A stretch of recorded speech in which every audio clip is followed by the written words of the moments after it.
Welcome to this explainer. Today we're diving straight into an absolute beast of an engineering challenge. We are dissecting Europe's largest construction site, the 7 billion euro Fehmarn Belt Tunnel. Linking Denmark and Germany, this is the creation of the world's longest prefabricated road and rail tunnel.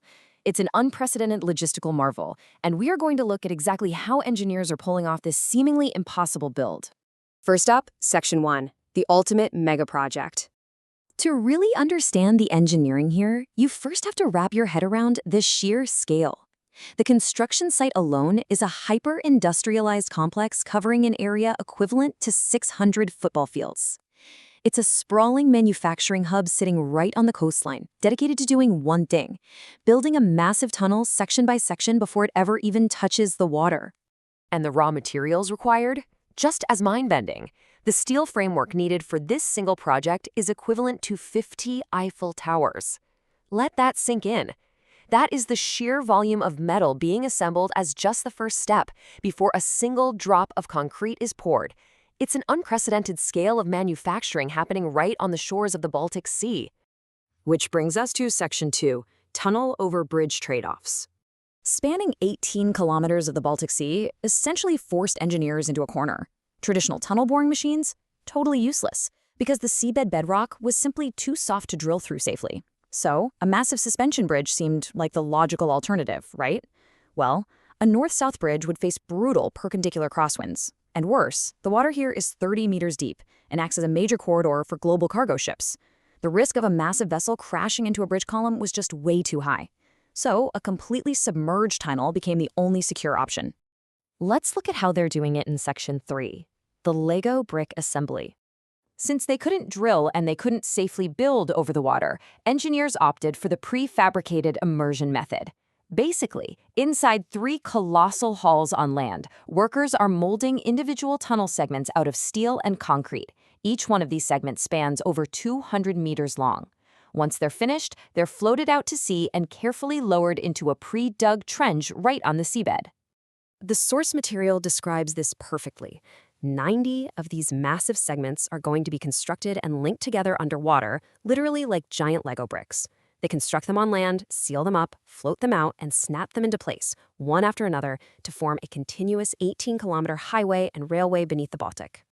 But the true engineering hurdle here lies in the sheer physical mass being manipulated.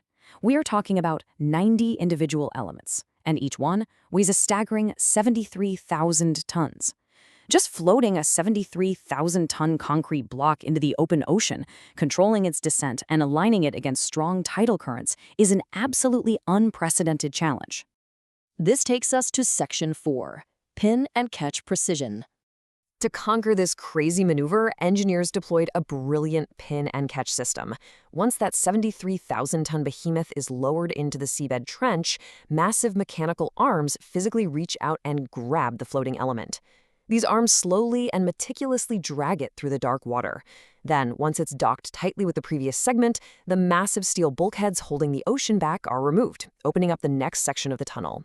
This perfectly illustrates the ultimate tension of the entire project. You are maneuvering a 73,000-ton structure underwater with a mind-blowing 15 millimeters of precision. Thousands of tons of mass, battling deep-sea currents, all locking into place with a margin of error that is literally smaller than the width of your thumb. It's incredible. Finally, let's look at the payoff in Section 5, the 2.5-hour result. All of this extreme micro-precision engineering yields massive macro efficiency. When the tunnel finally opens, connecting across the belt is going to shift from a 45-minute ferry ride to a totally seamless drive of less than 10 minutes. For rail travel, it slashes the journey between Copenhagen and Hamburg from 4.5 hours down to just 2.5. By eliminating 160 kilometers of travel distance, it dramatically cuts carbon emissions and permanently transforms how goods and people move across Europe. As this explainer wraps up, it leaves us with one incredibly thrilling question to ponder. This 7 billion euro project proves that we can construct gigantic 73,000-ton Lego bricks on land, float them out to sea, and snap them together with 15-millimeter precision in deep water.